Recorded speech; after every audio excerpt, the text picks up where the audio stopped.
All right, so welcome to Hometown University's Instanet transactions class.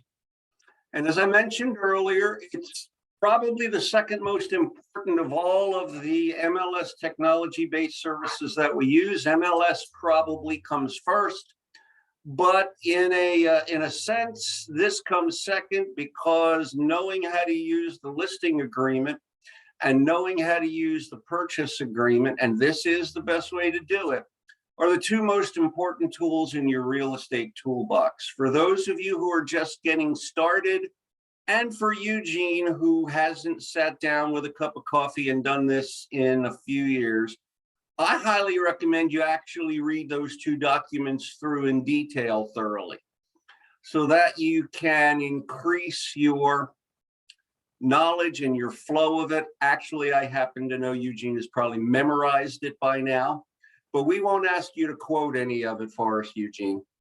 And so we're going to walk through the entire transactions program. It used to be called Transaction Desk. It's now called Transactions. We're going to look at the various pieces. In short, we're going to create a transaction. And then at the end of the class, we're going to take a quick look at the new Authentisign 2.0 to see how we get some of these signed. Sound like a fair deal? Feel free to ask questions as we go along. Not only is that good for you, but you might have thought of a question that somebody else was interested in, and it can only make the class better. How many of you have already used transactions in a real transaction with a real customer? Eugene, of course you have, so good to know. I hope the rest of you will start doing it immediately because the time is long past to fill out a form with a ballpoint pen. For the most important and largest financial experience your customers are probably going to have, if for no other reason, then I have seen some of your handwriting. So you want to look professional, you want to be professional, and you also want to be more effective and more efficient. Now, when it comes to transaction desk, there is more than one way to get to it. Here we are on the CVR MLS desktop or the Clarity desktop, whichever you want to call it.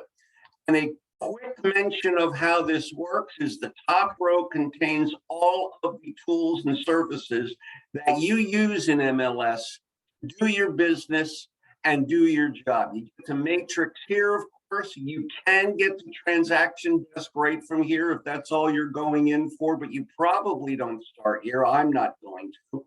Of course, managing your showing time and your listings and your showings are here. One I do want to remind everybody, because we've had it for about 6 months, is Member Hub is where you now go to manage all of your membership stuff, to pay your fees, to check the things that you need to know about your standing with RAR and CVR MLS, and to sign up for classes.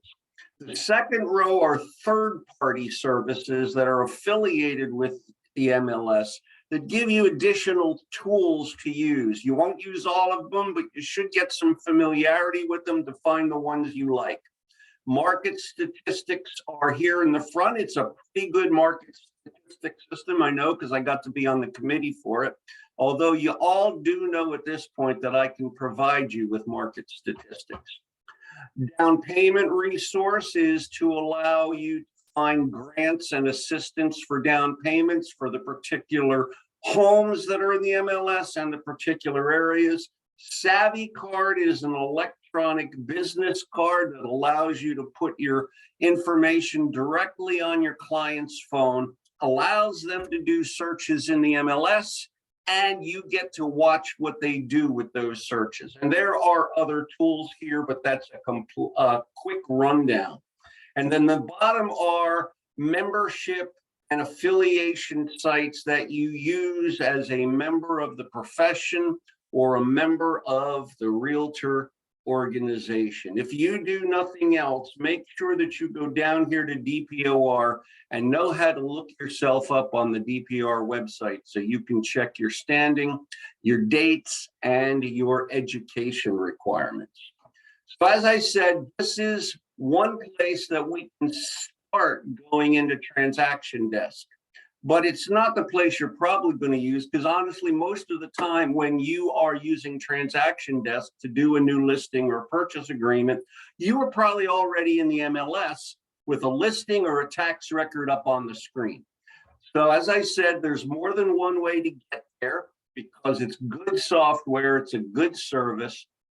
And I'm going to show you where they all are. You use the one that's easiest for you to remember, the one that's the most convenient for you. There are no rules. And so here we are in the MLS. We are on the main desktop. And if I go to a listing, and I see we have 3 new listings here in Hanover this morning. Click here. And if I go all the way to the right, there's a little TD. Can you all see that TD on your screen? Anybody know what TD stands for?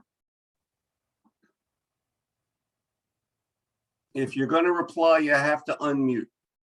Transaction desk. Awesome, Justin. You're now my also favorite. Yeah, and if I click there, what it does is it not only takes you to transaction desk, but it brings the information from the listing that's on that line over into transaction desk and starts creating your transaction file for you. Now, we're not going to do it that way because it is a convenient tool, but I'm going to show you how to do everything manually, because I figure if you know how to do it manually, the automatic stuff is pretty easy. But I'm also going to give you a caution. Let's see, who will I pick on? Stephanie, can you unmute?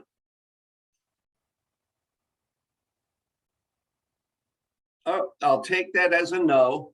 So I'll pick Karen because I can see her. Karen, when you bring information over from that listing into your transaction, whose information is it now?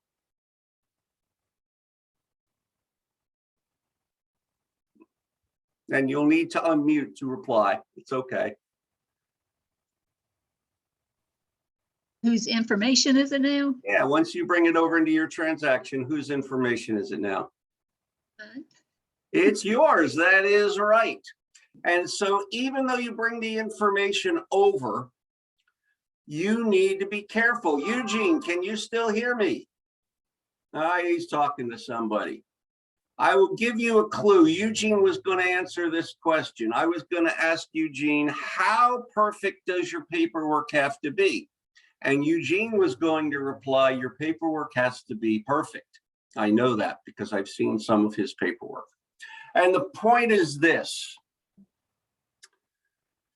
Even though you bring the information over from the listing, you still need to check every form and every space in that form to make sure you didn't inherit somebody else's mistake. So it's not a time-saving tool. It is a convenience, but you're still going to walk through the paperwork and check every field because your paperwork needs to be perfect when it's in front of your client and customer. And so that's the TD. If I click on the MLS number and I look at the entire listing, there's a TD here. It does exactly the same thing, but like I said, we're not going to do it that way because I'm going to show you how to do it manually. The other places that you can get to it, and if I go back to the home screen, down here on additional resources widget, there is a transaction desk, and I can click there. And I can go to links up here on the top, and there's a transaction desk here, and that's going to take me directly into transaction desk. Which one should you use? The one that's the most convenient to you, the one that you just remember the best. So I'm going to go ahead and click on transaction desk. While it loads, I'm going to sip my coffee. Eugene, you don't know it, but you answered a question for me a moment ago. And you answered it correctly. So I just thought you'd want to know. Actually, the UPS man showed up and I ran out on the front porch and asked him if he was gonna buy a house anytime soon. And that's the All right, truth. y'all hear that? Eugene knows how to do this stuff. I told him we were talking and I heard you mention my name. I said, I got to answer a question, but I was too late to get to you. All righty, well, here we are in Transaction Desk. And this is the Transaction Desk Agent Dashboard. This is your dashboard. And just like the MLS is customizable, so is this screen. I click on the lock. There are other things that I can pull down here if I want to use them. And the ones that I have here, I can move around and rearrange. I have mine set up the way I like it. You can set yours up the way you like it. And then click on the lock again. And now it's stable. You won't accidentally move something or mess it up. For those of you who are got something to write on, I want you to write down 2 words for me now. Hamburgers and onions. I didn't think of this. Gary Duda thought of it, but nobody ever forgets what it is because of it. I know it sounds weird, and I know you're going to groan when I show you the onions, but in the upper right-hand corner is a green hamburger. You see that? It opens side menus. I know, 2 buns with a pad in the middle. Hamburgers open side menus. And when we get into an actual transaction, we will have another hamburger over in the right-hand corner that opens side menus for that transaction. And these are all the components of transactions itself, of Instanet transactions. We're not going to look at every single one, but I'm going to give you some information about most of them. The dashboard takes you back to your agent dashboard again, lets you start over as if you're going in for the first time. And you don't have to have it open. If you hover over each one of these, it will also tell you what it is for. Signings is Authentisign. We're going to look at that at the end of the class, but for right now, I will tell you there are 3 ways to use Authentisign in transactions. You can use it right here all by itself, and you can literally get anything signed that you want. You're allowed to use it for yourself. I have signed things for something I was buying and used this, and they accepted it. Where you're going to use it is Eugene sends Karen an offer on her listing. Karen, you get that offer as an attachment in an email, and all you want to do is send it out to your people to get it signed. You can go here, open this up, pull that offer paperwork as an attachment in here, and send it to your people to get it signed. It's for using Authentisign all by itself. Second way you can use it is if you call up a form. Forms is where you can work with forms individually, one at a time. And if you're just getting started, this is the best place to start. Go in here, find a form, find the listing agreement, find the purchase agreement. Even though you may have never used it before, go ahead and read it, try filling it out, bring it to your sales manager, bring it to somebody in the office who's more experienced than you, like Russ or Eugene or somebody you're working with, and say, hey, I took a shot at this, how'd I do? That's how you learn to do this stuff better and better. And in there, you can also get them signed. Let me show you. Click on Forms. And once I go to Forms, you have all these folders that are pretty self-explanatory. And I'm going to go to listing and modification forms here, and I can click on one of these, whichever one I might want, CVR MLS modification form. And here we go, the onions. In fact, I'm going to pick a different folder so I can show you the onions. I am instead going to go to listing agreements. So we have lots of forms. The onion over here, I know it doesn't look like an onion, but they're little pearl onions. Got that? They open up menus for whatever line they're on. So if I click here for standard agency listing agreement, I can preview it, do a new one, download it, but remember, if you download it, it's no longer fill outable or even print one. So if I click on a new standalone form, because I want to work with it all by myself, I can go here and fill it out. Now, for those of you who are getting started and those of you who've been doing this for a while as well, I recommend you tab through the form. If you tab through the form, you won't discover that, for example, that line has several boxes in it for different parts of the address. You won't miss filling out a place just because you forgot to click on it, which is so easy to do. And you will hate it if you get to the last step where you're about to send it to be signed and discover you accidentally forgot to check a checkbox. So tab through the form, and you can make some changes and adjustments here. You can save it, although when you leave, it does automatically save it. You can send it to somebody by email. You can print it. Listen carefully, your first homework assignment. I want you to go into forms. I want you to find the listing agreement. I want you to make believe you're filling it out. For example, Karen, I want you to list your house for $20 million. Eugene has promised he will bring you a buyer at that price. And I'm pretty sure you will take the offer when he does that. Am I right?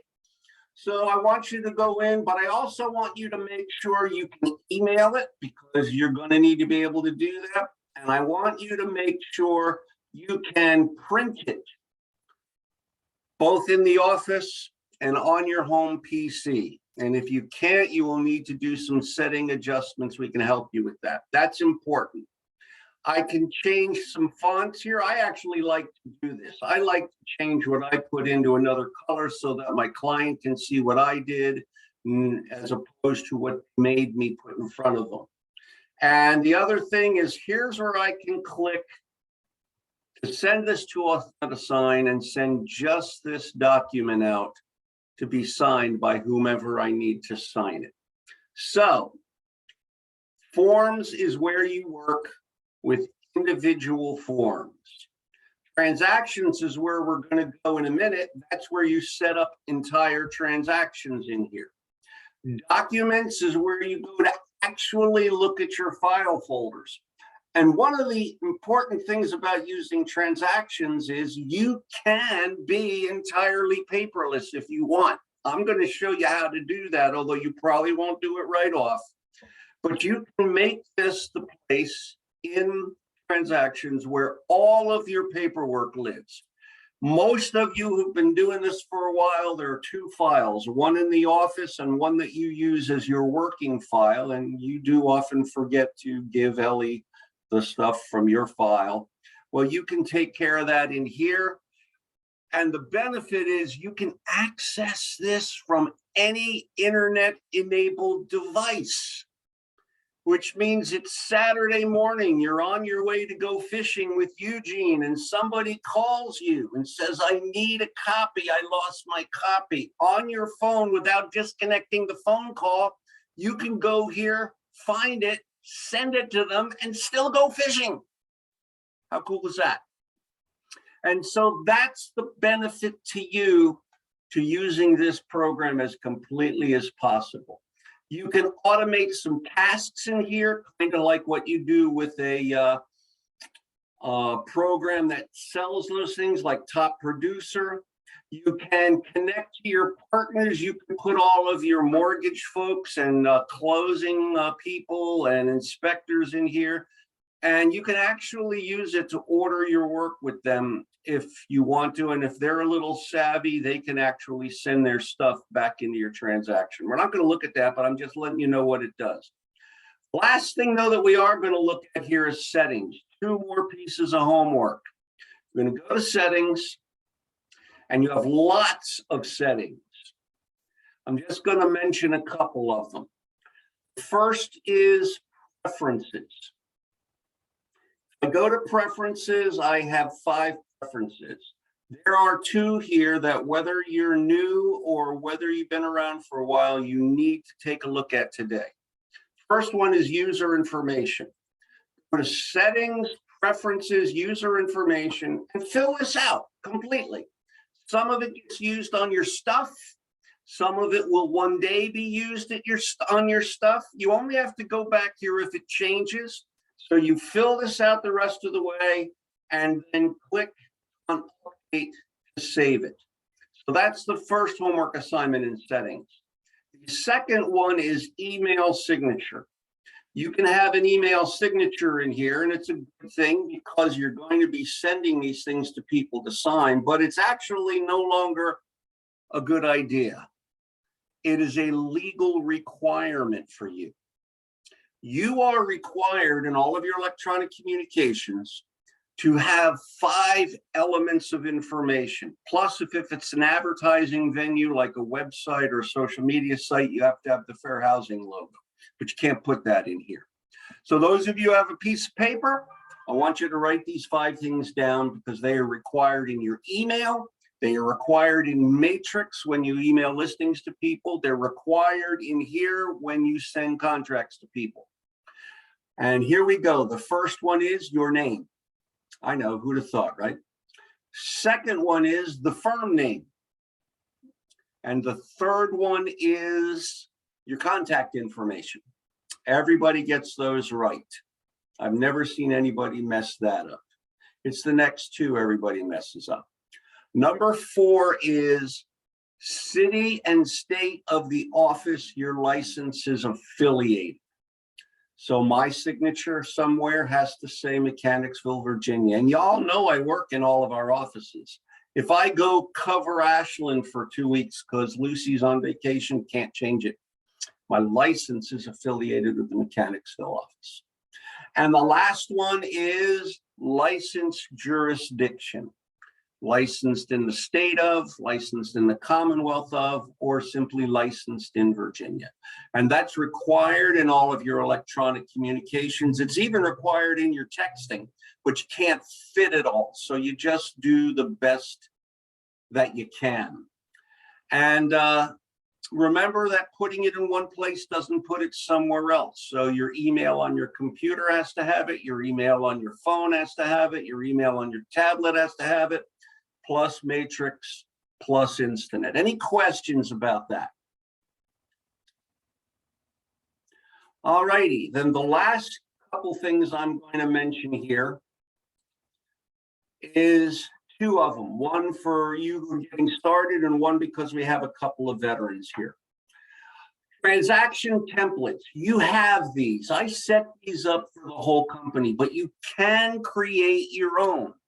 Some of you who have used it, and you're going to see that, know that the hometown listing package, the hometown purchase agreement package is already in here, and I maintain it for the whole company so that when you create a transaction, you can bring all the forms that you need for that file over in one shot.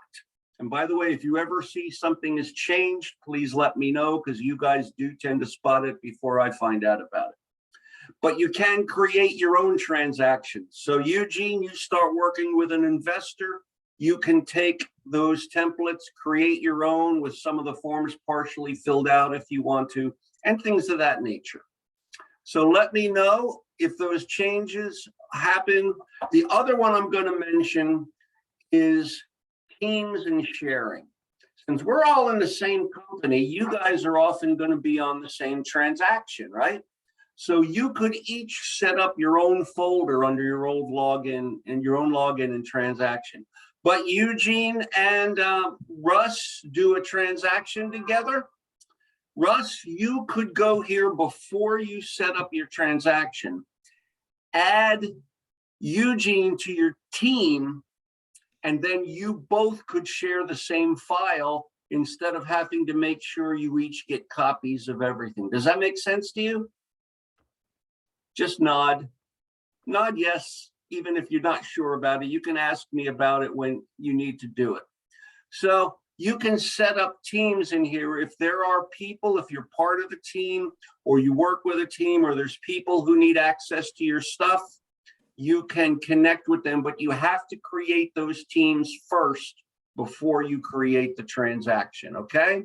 So that's everything under settings that we need to know. I'm going to go back to the dashboard. Any last questions on that part? All right, then. Let's go ahead and create a new transaction.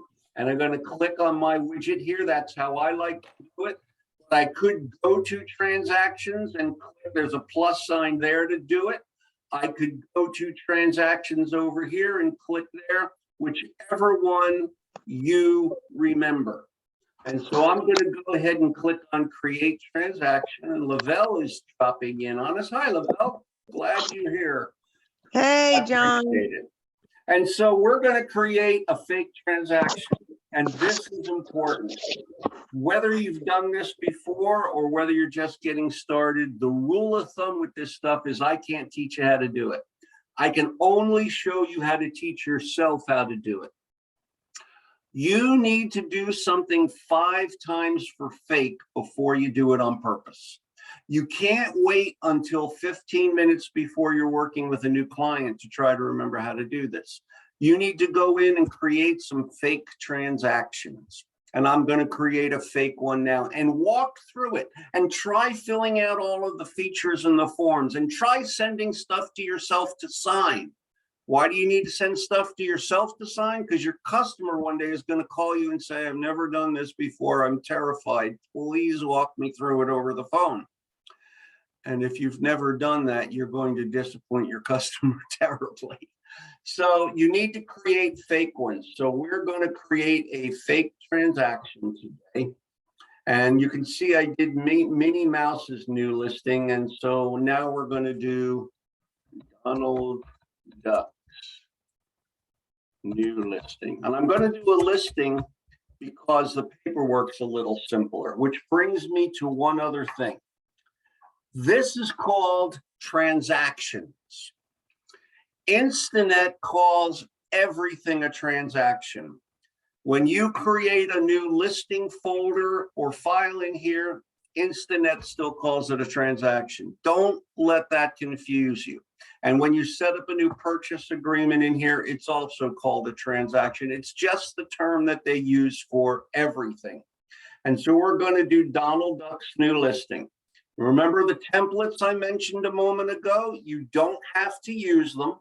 But if I click here, in addition to some of the ones I've created just for fun, here are the 2 hometown packages. And so we're going to use the resale new listing package. Now, we could use the resale new purchase agreement package. So Eugene, just nod. Could you, if you were doing a new construction project of your own, take one of these and add some of the new construction forms to it and call it Eugene's new home package? Just nod. Yes, you could. And would that save you a tremendous amount of time if you were doing that? Yes, it would. Just saying, you know? So I'm going to select the new listing package. Now, you remember the TD where I was able to bring information over from the MLS? I didn't do that, but I still could. If I drop this down, I could go to the MLS and find that listing and bring it over. In addition, I can go get the tax record. And that's very useful because tax record information, while it's not perfect, is very good and usually pretty much up to date. Still check every piece of information. I'm not going to do that today because I want you to do it manually so that the automatic stuff is easy. Lastly, you got to tell it what role you have. You can be the listing agent. You can be the selling agent. You can be neither if you're working for somebody else or if you're an assistant. You can be both, which is Russ's favorite because you get both sides and get twice as much money. Eugene, did you have a question? You got on mute. Just wanted to share this with the newer agents before we get too far away from it. When you were talking about earlier about me creating my own transaction little template and use the hometown or create your own and put all of your documents in there. It will help you not forget to include something. That's right. Because like COVID, you know, the COVID-19 addendum and things like that, sometimes we'll forget those things. But if you put it in that template, it will be there and you can check it yes or just leave it out. But it helps you remember that all of the addendums that you should put in your contract. And I just want to say, Since you raised the question, Eugene, when you go into settings and go to templates, which is where that is, you can copy my hometown ones, give it a new name, and then add and delete forms to that template. So if you start with the hometown one, you're going to have all the forms we think should be in your files, whether you need them or not. Good thing to point out, Eugene. Thanks for that. So I'm going to be the listing agent. We're listing Donald Duck's new listing. I always use the wizard. I know this system well enough that I could do it all by hand from scratch, but Wizard just walks you through the setup process, and it just keeps things easy and smooth and routine. You want routine. You want to go in here and just do everything the same way, because then it becomes automatic. So I'm going to click on create. And now it's setting up my transaction. It's going and pulling those forms for me because I already selected the template.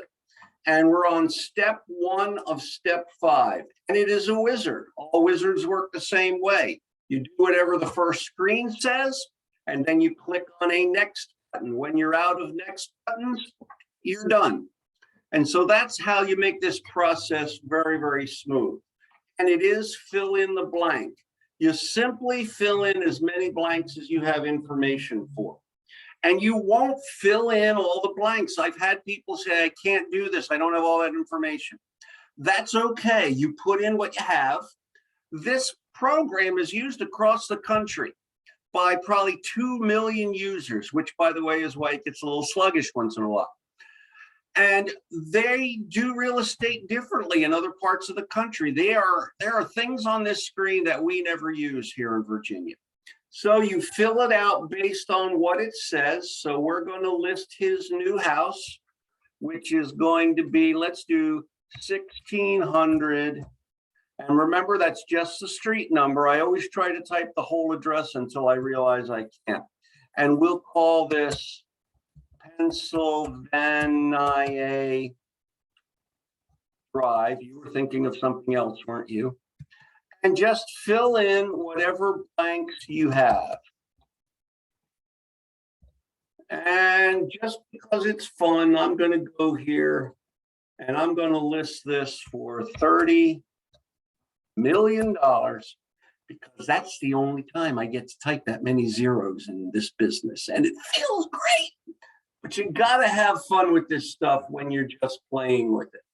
So you fill out as many blanks as you have. And you know what? They are self-explanatory. And if you don't know what it is and you think it's important, you can ask someone. But if you don't know what it is, it's probably not Virginia. There are 3 drop downs at the top. To be honest with you, 2 of them don't really do much for you right now. But one of them is important. Transaction type. You can go here and select residential listing. I will tell you, for those of you who are advanced back in that template setting, you can add other things besides forms. You can add people you work with all the time. You can add some documents that you have of your own that you use all the time. And when you select that template, those will also come over as well. But for those of you who are just getting started, this probably doesn't do a whole lot. Same with property type, but I can select property type or transaction type, and it will know to bring all of those things over if I have them set up. One I want you to all to pay attention, including Russ, is transaction status. You know how you manage your statuses in MLS? I suggest you do it here as well. And again, you can use these any way you want. I like to use active when it's a listing because that matches the MLS. I like to use open when it's a new contract because it's still open, it hasn't finished. And you can adjust these here. If it falls through, I like fell through, but I added that to the list back here in settings, so you can add your own terms if you prefer them. What I want you to think about doing is keep that status up to date. Because in 5 years, when you have 600 files in here, it will help you manage all your existing files when you need to go back and find something that you did before. So I encourage you to make that a discipline and a habit for how you use this system. Any questions on step 1? Then let's go to step 2, transaction dates. And what I'm going to tell you is most people probably blow right past this screen. Not all these dates go into your documents, and there is no calendar in here. Why, I don't know, but there should be. And so you actually have to go back to this step to see these dates if you want them to be a reminder. I am going to add the expiration date because it does show in the listing agreement. The reason I mentioned that is you don't have to use this all the same way, and you don't have to use the whole thing all at once. Some of our agents do use this to manage their entire transaction and file, and that's wonderful. I would if I were still listing and selling. On the other hand, some people just go in here one time to set up their initial paperwork, get it signed, and then they manage the transaction the way they've always managed their transactions. And that's okay too. So don't be shy about not using everything. Use it the way you feel comfortable with, and then make sure you go in here from time to time and learn something new and add it to your repertoire. So I put in a date, next step. Now this is where you start doing some things. This is where you add your people. And what I want you to do is take your time here. I want you to get a nice big cup of hometown coffee, a whole box of Krispy Kreme donuts, and I want you to look at this screen and ask yourself, who is going to be involved with or touch this file over the life of its existence while you're working with it? You will have more people with a purchase agreement, obviously, than you will with a listing. And we're doing a listing here, so you can see I'm already here and hometown is already here because I told them my role way back at the beginning. Who do we absolutely have to have here? Who's missing? You're going to make me tell you, aren't you? The seller? Yeah, you got to have a seller, don't you? So I'm going to go over here to the hard to find little plus sign. When I click on it, I can create a new transaction contact, which is what I'm going to do. I can add an existing contact. When you put people in here, always add them to your address book, because I know Russ, he wants to list this house. He wants to sell Donald his next house, and in 5 years, he wants to sell that house for Donald, right, Russ? Yeah, I knew that. Add yourself, it's already been done, but if it hadn't been done, I click here. Contact from Google, I believe that accesses your Gmail address book if you have one and it's open, but I don't, so I've never been able to try it.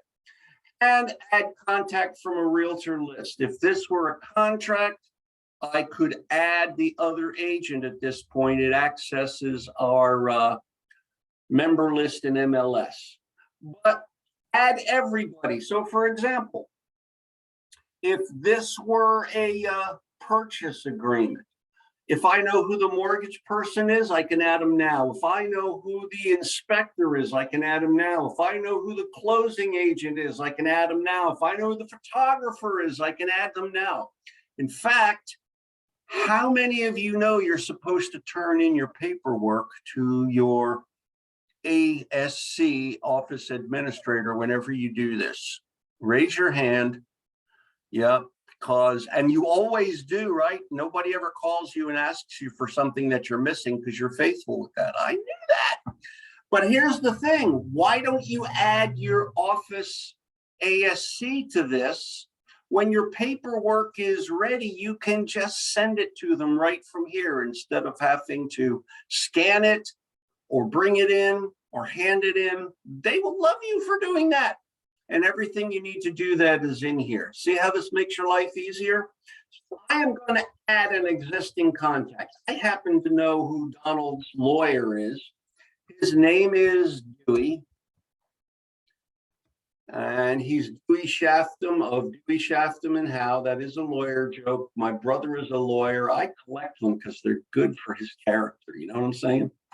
And so I will add him.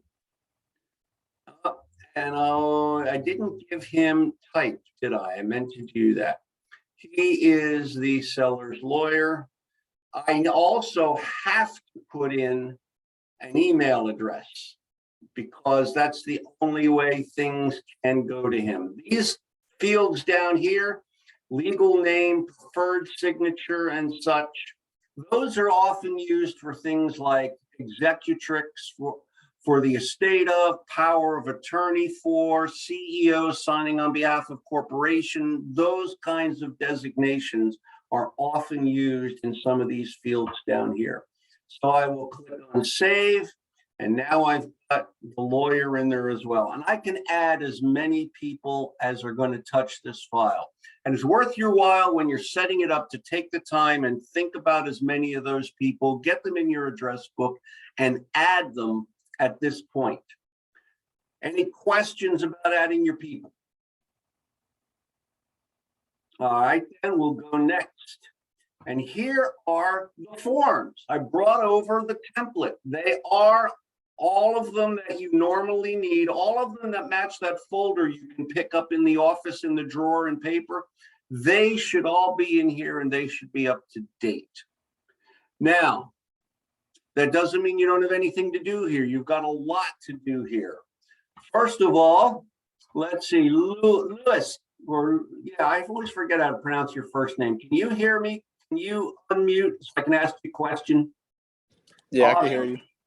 So this house was built in 1999. What don't I need here? 1999. Giving you a hint. Lead bases. There you go. 478, right? I knew you'd think of it. So I can go over here to the pearl onions and I can delete that form. I don't have to. But if you're like me, I like my files to be clean and tight and uncluttered, so I can delete these here. Eugene, unmute. I'm going to actually ask you a question this time, and you're not going to be talking to someone else. Here it is. This is going to be a coming soon. And I know you do a fair amount of those. So what do I need to go get? You need the coming soon addendum. I do. So I can go up here to add sign, click on it, see all my folders come up, go down to listing agreements and related forms. And there is the coming soon addendum, which I will check off, click on add. And now I have the coming soon addendum in here. And so I can take that template, get rid of the ones that I don't need, add the ones that I do. There's one more thing that you need to do at this point, and this is important. For those of you who are writing things down, I want you to write down, click, fill out, save, exit. Well, remember what Eugene said at the beginning of the class, although he didn't know he had said it, is your paperwork has to be perfect when it goes in front of your client. It really does. And it won't always be, but it's so important. So before you leave this step, here's what you're going to do. You're going to click, fill out, save, exit, and you're going to take your time and not rush it. Click, fill out, save, exit. I'll click on the listing agreement here. Click. And some of the information came over here automatically. Do you see that? Items included will be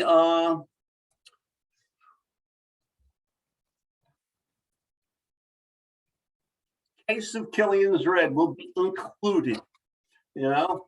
And so you fill it out, you go up here to file, you can still change the font colors and stuff.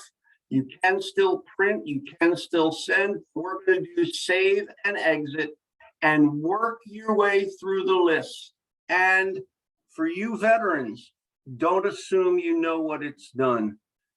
Look at every form to make sure you didn't inherit a piece of information you didn't want, or you forgot something that didn't get filled in.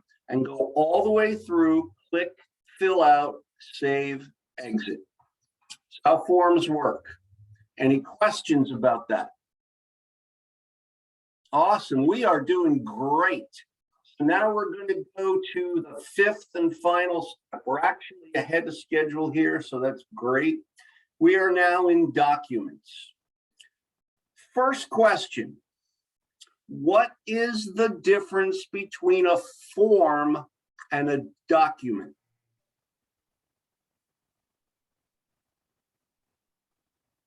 Someone volunteer. Document sometimes comes from the listing side. If we were writing a contract, this is where I see it pop in and it'll drop in there automatically. If I'm writing a contract on a piece of property and the agent has put in disclosures of some sort, maybe a lead-based paint or something like that, that will drop in sometimes. Doesn't that come from there? Yeah, and you've actually answered more the next question than this question. The difference between forms and documents is forms are fill-outable. Documents are not fill-outable. They're in their final form. And what I mean by that is understand you never will put a form in front of a customer. Forms are only used to create documents, and documents are what go to your customer. And when they go back and forth, Eugene is right, you start receiving documents that were probably created as forms. But Eugene, you've never received an actual form from somebody. It's always been a document by the time you got it. It was filled out, it was finished, and for the most part, you couldn't alter it. That makes sense. When you send something to somebody to sign it, once it goes into Authentisign, it stops being a form, it becomes a document, and they can't alter it. There's some ways that can be done, but we're not going to talk about that today. So if that's the case, I want you to realize that what documents is, step 5, this is your actual file folder. This is the same as that paper folder that you keep to manage your transaction during the whole process. So do you know what belongs in this folder? I'll give you a hint. It starts with E, it's one word, and it sounds exactly like everything. If you want to use this system to its fullest benefit, then everything in your paper file belongs under documents. And you will get in the habit when you're holding something in your hand or receiving it by email, you will get in the habit before you put it down of making sure that it's in here so this file is complete as you can make it, so that you can manage your transaction from this file from any internet-enabled device. I have helped people who were in an airport in Indonesia do documents that they needed over the internet, which was actually one of the coolest moments of my internet life. It was really exciting. So, good news is they have given you some amazing ways of getting everything into your folder. Click on the plus sign. You have 4 ways of putting information into your folder. The first one is already up here. If I click here, it stays here. I can either drag something here and drop it, or I can click here to upload it. So I'm going to find something here. Let's say I want this on my screen. I'll just drag it up here, drop it, And now it's in my folder. So Eugene sent me a document. I put it on my desktop. I opened this up and I dragged it and dropped it in here. That's pretty easy. But Russ there is highly organized. He has folders all over his computer where he puts everything. So Russ will click here and it will open up how he gets to his stuff. And so here you see I have a file on my computer for listing photos, and this is a file for this listing. And so I'm just going to hold my control key down and pick a couple of these, click on open, and now I've uploaded them to my folder. How about that? You can keep your listing pictures in here and access your listing pictures from pretty much anywhere you can get to them. Is that a convenience? I think it is. You have some others. I can click on add, and I have access to other transactions. You listed this before, or you have sold it before, and you already have a file in here for that last one, and you want some information and materials out of that. I can click here, go to transaction folders, and go to one of my older transactions. We'll try this one here. And there's the things that are in that. So I'll just grab one of them, click on save. And now I've brought that into my folder. See how easy it is? I'm accumulating stuff in my folder, drag and drop, go find it on my computer, pull it from another transaction. But wait, there's more. If I click on the plus sign, we have cloud drives. Now, you all have cloud drives. I have so many, I don't know how to use them. I have a Dropbox account. I use Windows, so I have OneDrive. My Samsung phone comes with one. These are places on the internet where you can save stuff. So if you've got, say, your marketing materials and you keep them in OneDrive on the internet, you can go here and pull those down and pull them into your transaction. I'm not going to do it today because it takes about 15 or 20 minutes to happen. But if you keep stuff on a cloud drive somewhere, you're not on your own computer, you want to go get them and put them in your transaction, you can easily do that here. So that's 3 ways of doing it. This one here, though, is my favorite. This one is cooler than Argyle socks. And some of you don't even remember what Argyle socks are, do you? Yep. Watch what happens when I click this. It looks like an email envelope, doesn't it? And that's because it is. And when I click on it, what it did is created a unique email address for just this transaction. Anything you send to that email address, you don't have to be logged in. Anything you send to that email address automatically goes in your documents folder. And it's even cooler than that. If you send something to this email address and it has an attachment, it saves the email as one item and it saves the attachment as another. So you know how you're supposed to keep all the relevant communications for all of your transactions? If you email them to this email address, they are automatically saved in here. That sounds pretty cool, doesn't it? Everybody nod, but it's not, because there's a problem. What's wrong with that email address?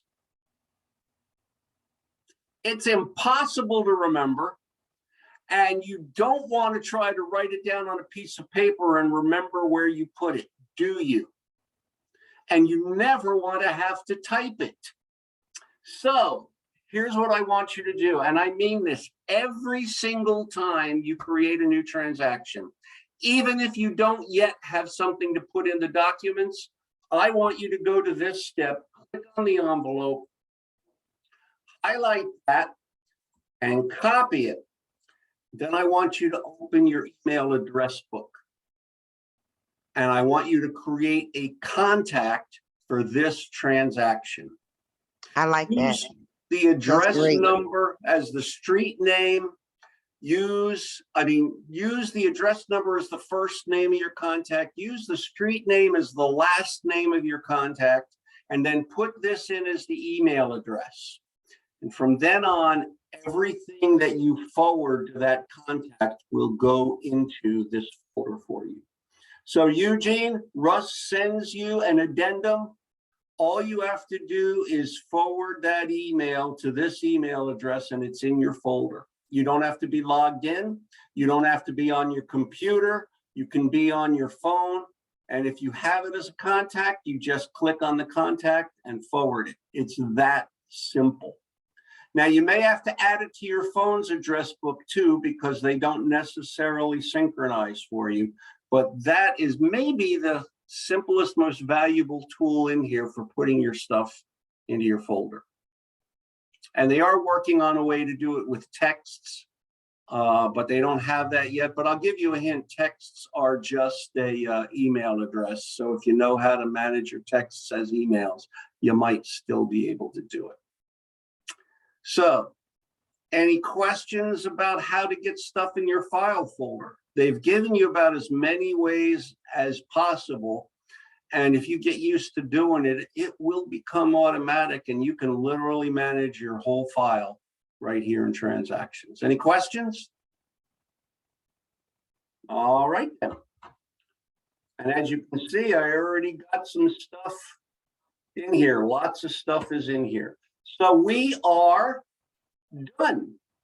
And I will click on done.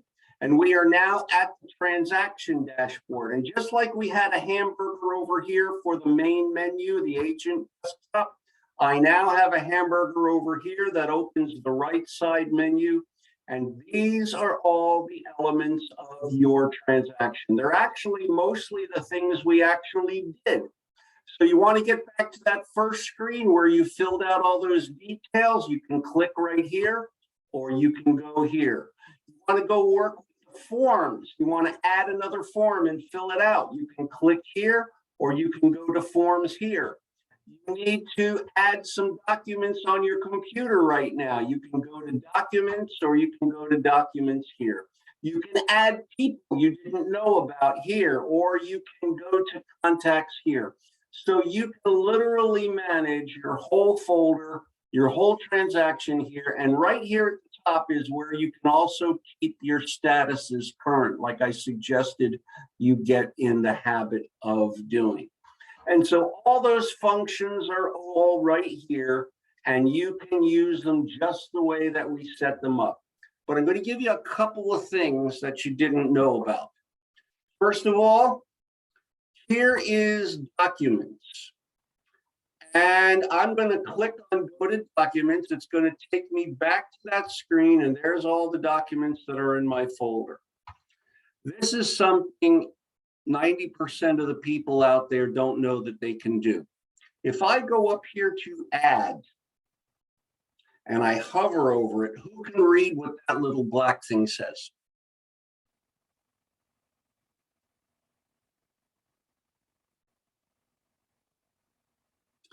It says folders and documents, and folders. You can only get to that exact one here, but what it will let you do is create folders inside your folder. Kind of turns it into one of those accordion folders. So you could have a folder for your contract stuff, a folder for your mortgage stuff, a folder for your inspection stuff. You see where I'm going? You could have a folder for your listing pictures. Now, you can't send them into the individual folders from outside. You can only send them into the main one, and you have to move them over. But think of the times you searched through a 2-inch folder trying to find a single piece of paper that happened to have gotten stuck to the back of another piece of paper. You know what I'm saying? So you can literally organize your folder with subfolders after you've created your transaction. And I think that's pretty cool. The other thing that people use over here on the right, and I'm going to go back to the dashboard, is, well, I mentioned you could set your vendors up here and run your service orders from here, but you have a call log here. If you're sharing a transaction folder with somebody, and remember, Russ, back at the beginning, I said you and Eugene could share a folder instead of each having your own. People use this when they do that to keep a note of what they did. So Eugene, you go here and type in, hey, Russ, I did this. And Russ, you could go in here and see what he's done on some of this stuff as well. So it's a communication tool. So that's the last screen. This is where you do your management of your file, and it's pretty straightforward. The last thing we're going to do is go into signings, and I'm going to give you the basis of how to do signings in there, how to get things signed in the new Authentisign 2.0. We're actually ahead of schedule. You guys are doing great, even though I have to fight to get some of you to answer some of my questions, but that's okay. But any questions up to this point, any part of this process you're not entirely sure of and you'd like me to point out or point to again for you? Anyone? All right, then. I'm going to go ahead and click on signings. That's where Authentisign is. I don't know why they didn't call it Authentisign, but there it is. I have no signing sessions yet, because in the course of using a file, you're going to have multiple signing sessions. For a listing, you have the initial listing agreement, then maybe a price change, then maybe a status change, lots of things that you could change that need to be signed. And for a purchase agreement, probably even more of them. So we're going to create a signing session for this. I'll click on Add, and you see you have Authentisign Classic and New Authentisign. Now that you've taken the class, I want you to commit yourself to only use New Authentisign from now on. Classic will go away. No, I don't know when it goes away, but I can almost guarantee it will be 10 minutes before you needed to do a very, very important signing, right? So just make yourself go in and use New Authentisign. It works the same. Once you get familiar with it, I actually have found it easier to use than the old one. It's just a question of knowing where they put the things that you are used to. So I'm going to click on New Authentisign, and we're going to give it a name. I recommend you always name your sessions after who it's for and what it does, so that when you go over here to the pen, you can actually see all of your Authentisign sessions that are out there, and you'll know which one is which. So I am going to call this D-Duck Knit. I don't think I spelled that right. Listing agreement. So I know who's signing it and what it's for. Yeah, I didn't spell it right, but that's all right. Click on Save. And now it's going to open up a new signing session, and I can create it. And what's nice about doing it inside the transaction is you don't have to remember anything that you set up. It's going to offer it to you. It's going to offer you all the people you put in. It's going to offer you all the forms that you filled out. It's going to offer you all the documents that you have. So you just get to pick them. And you only need 3 things. The old system had 4 steps when you went through an Authentisign. Just write these 3 things down, and it'll simplify the process. What you need are the documents, the people, and the places to sign. That's all you need. The rest of it is extra tools. And you know what? When we do a full Authentisign class, I can give you more of the little tricks, but you probably won't need them. You just need to do those 3 things. So the first thing we need are the things that are going to be signed, right? The documents. So if I go here and click on Add a Document or a Form, what comes up is my complete list of forms and documents. And all I have to do is add the ones that I need to use. So I'm going to add the listing agreement, click on Add. And I am going to go down and add the coming soon addendum. And there are others, but I'm just trying to keep the screen simple. You would add your disclosures and all of that stuff, right? And so once I have them all in there, I click on Close. That's simple.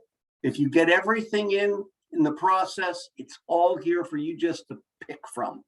Now we need our people, and here's the signers button. So I can click on signers and add participants. I have to sign this listing agreement, so I'm going to add myself. And you always want to give the role, so I'm going to say listing agent. I can save it to my contact list. I suggest you do that. And if I got here and added someone manually, I can still add them to my transaction if I didn't add them way back at the beginning. I also want to say what signing role they're doing. Now, this is the most important part of Authentisign. Because first of all, there's no longer a sign in person. Remember, in-person signing was in the old one for those of you who have used it. You only have remote signing because nobody ever used it, and you can meet with them and they can access their email. So I'm going to be a remote signer. I can CC people. Y'all see reviewer here? If you're trying not to fall asleep, wake up for this part. All right. I will never make somebody a reviewer unless I'm required to. And here's why. When is a contract to contract? When it's signed, sealed, and delivered. Famous song, right? So understand that Authentisign does not deliver anything to anybody until everybody who has something to do in the session finishes it. And I have seen this happen so many times. So you make somebody a reviewer and they don't know they're a reviewer, or they've never reviewed it and they get the email, they think it's spam and they delete it. Boy, does that happen. Or they don't like you and they delete it. You don't get any delivery, and it doesn't matter who signed it first. It matters who signed it and got it delivered first. So if somebody comes in with another offer that's lower than yours, that was signed after yours, but they deliver it and the people take it, you don't have a deal. So I will only make somebody a reviewer if I'm required to. And if I make somebody a reviewer, I will make sure they're a reviewer. I will make sure they know what the email is going to look like so they know it's real. I will make sure they know how to review an Authentisign, which, by the way, means you need to make yourself a reviewer so you know what the process is for them and you can explain it. And I will make sure they did the review. I will call them and say, did you review? Did you get the review email? I will CC anybody I'm authorized to CC, but I will only make somebody a reviewer if I'm required to. Any questions about that? Because I've received calls where somebody said, everybody signed, nobody got their copy. And my first question is, who did you make a reviewer? And they'll invariably say, so-and-so, did they do it? I don't know. So there you go. No questions about that? I think it's the most important thing to remember in all of Authentisign. So I am going to be a remote signer. Click on save. And now I have to add my seller, add from transaction. So this is going to give me a list of everybody I added. Where is my Donald Duck? Did I forget to do something back in that? I must have. Huh, Donald Duck didn't show up. I must have forgot to click on save. So I did forget to click on save. So since you're going to do this, I am actually going to, what's the best way to do this? Sorry about this. Save it. But that's good that you forgot that. Yeah. That shows us how to go back and. So now fix I'm it. back on my dashboard. And no, I He didn't didn't really forget. He didn't really forget. He was just showing us, he just wanted to make us feel like he was normal. Yeah. So I am going to add a new contact. I forgot to add them all together actually, because I was talking. Seller, first name is Donald, last name is Duck, email is dduck@onpix.com. net. And when you do this for fake, by the way, use your personal email address as your client email address and send things back and forth so you can experience it from both sides of the process. So now I'll save that, and he's in there now. Sorry about that. And click on signings again and open this up again. And here we are back on the screen. Now I'll click on add participants. I'm here. And add from transactions. And there is Donald. I will add him. He's going to be a remote signer. And click on select. And now he's in there. And I'm going to go back one more time. And I'm going to go to transaction, and I'm going to add Dewey because he wants to see a copy afterward. Notice I'm not making him a reviewer because he'll just give me a hard time anyway. And I will make him CC only and click on select. And so now I have all my people. Sorry I had to go back and add them, but now you got to see how easy that is if you make a little mistake like that. So I have my documents. I have my people who are going to participate in this. The last thing I need is my places. You have to put your places in that they're going to sign and they're going to initial. Now I'm going to give you a warning first of all. Let's see if it does it. I'm going to click on tools here. And if I scroll down, it tried to put some in for me already. This I hate, and sometimes it does it and sometimes it doesn't. The reason I hate it is because it doesn't put them in the right place. It's not their fault. It's that we still use forms that were originally designed to be used with a ballpoint pen. The MLS really needs to think about redesigning these forms primarily for electronic signatures. Sorry about that. So, for example, put an initial here out in the middle of nowhere that I didn't want. So I'll click on that and delete it. It actually put an initial here, and my customer is going to say yes to all internet display choices. So I'm going to remove that. In fact, I'm going to remove all of them so I can show you how to add them manually. And all you do is click on the little trash can. And I will tell you, sometimes it doesn't do this.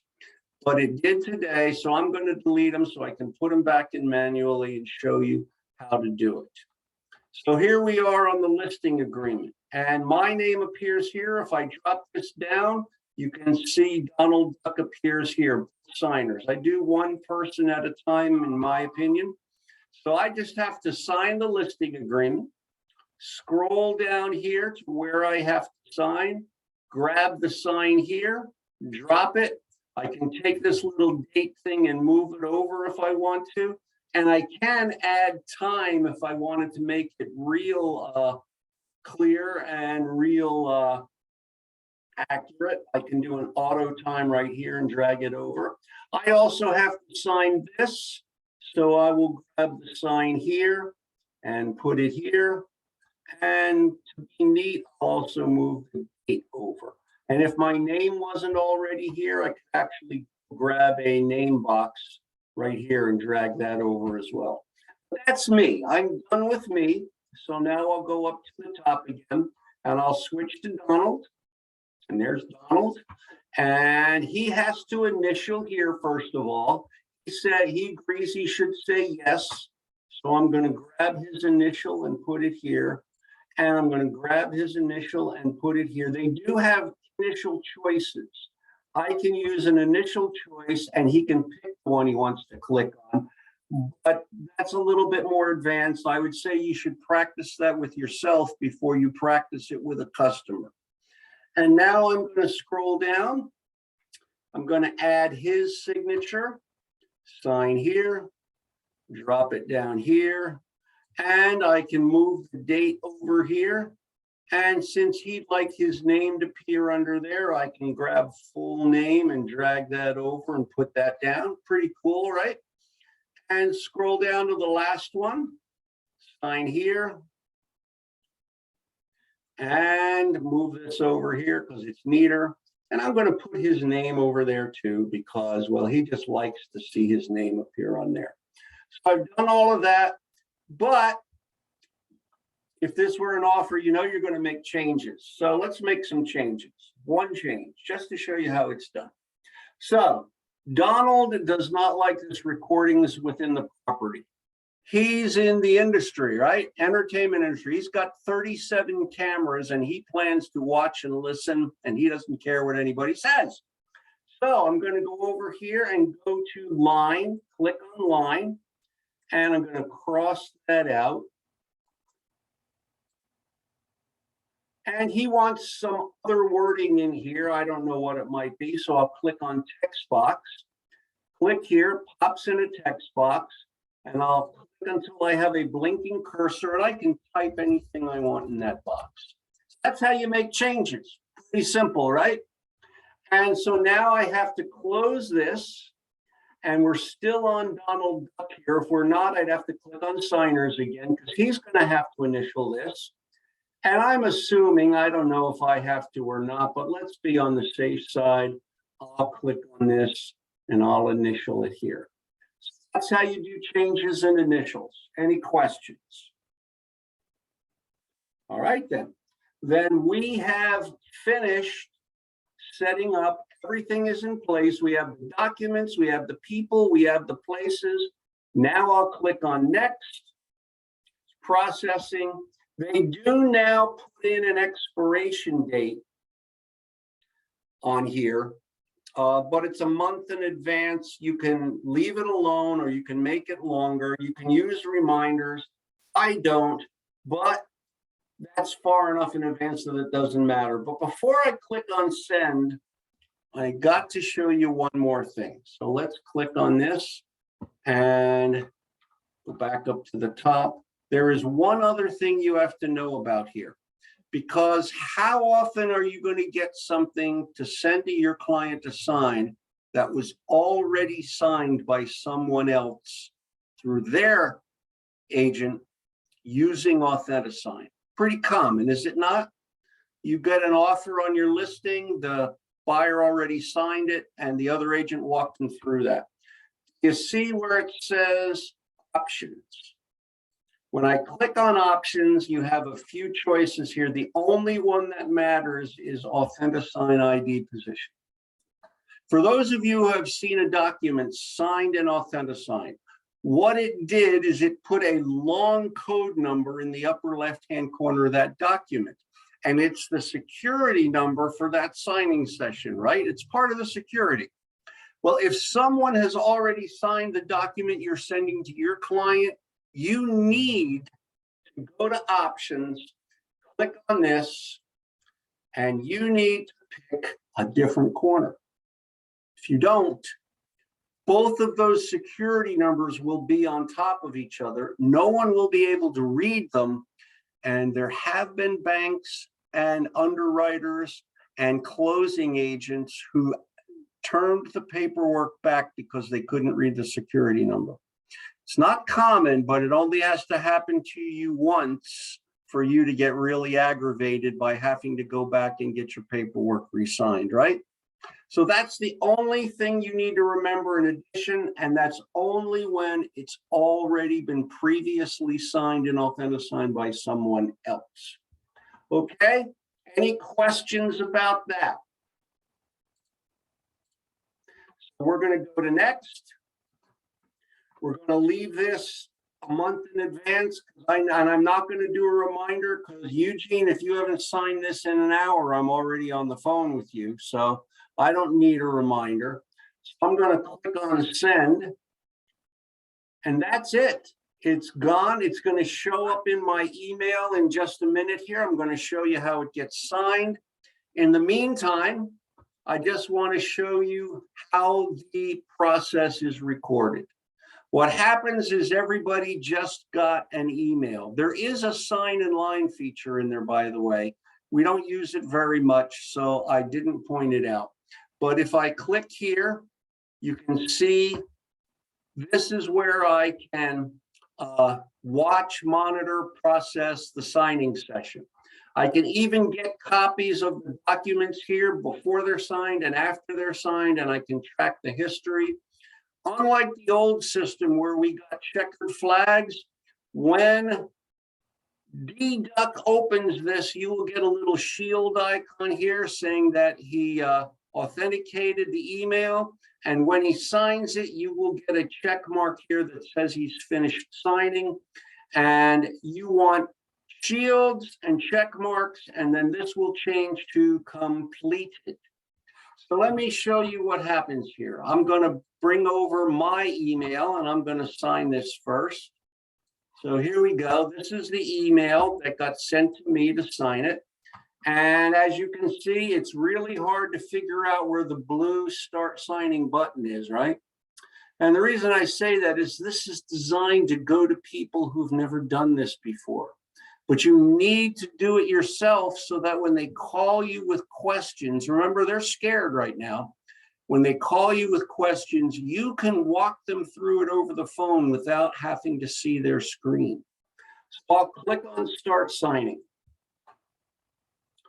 And it opens up the email. And I have to agree to the use of electronic signatures and agree to using Authentisign to do them. Click on Accept, go up to the blue Start button and Initial. Now, the first time you do this, it's going to offer to change the look of the signature. This is purely cosmetic. Just ignore it. A, you don't want your customer to click on draw and try to make their signature physically look like they do when they sign it with a pen. You don't want to spend 45 minutes watching them try to do that. So just tell them what it looks like doesn't matter. The signature is purely electronic. And so now that's initial. From this point on, click. And I did mine, Donald's rather than mine. I clicked on the wrong email. Sorry about that. So Donald is signing it. Click here, complete signing. Donald is now done. And if I'm Donald, I can print a copy of what I signed, even though it's not finished being signed yet. I can download it if I want to save it on my computer. But what I want you guys to do when you do this for fake is I want you to print one of these screens out and keep it handy when you meet with a customer. And when a customer tells you how secure are electronic signatures, you can show them this and say somebody would have to guess this number in order to hack your signing session, as opposed to signing them with a pen, which any 9-year-old with an inkjet printer can duplicate if they want to. So that's part of the security, and people like to see that when you're reassuring them. So I'm done with, in this case, Donald Duck's signature. I got an email that's saying that Donald's signing has been updated. And so here's the other email that went out. And this is the one for me. Sorry about that. It says John Hicks here. Click on Start Signing. I accept. Start. Initial. And it's not offering for me to do my signature again because to redesign it because I've already done it before. Sign, complete signing. And now I'm done. And so in a moment, I'll have an email that says the signing has been finished. I'll have an email that goes to every person because delivery is being done now. I have 3 signing completes here, one for Donald, because I used a version of my own email for him, one for me. And because I used a version of my email for Dewey, I even got his CC email here. And right now I have 1, 2, 3, 4, 5. By the time this is done, I'll have 6 or 8 emails. It keeps you abreast of the progress. And if I go back here to Authentisign and I refresh this page,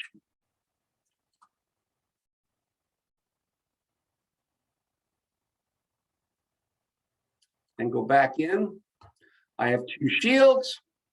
I have 2 check marks. It's been completed. I am done.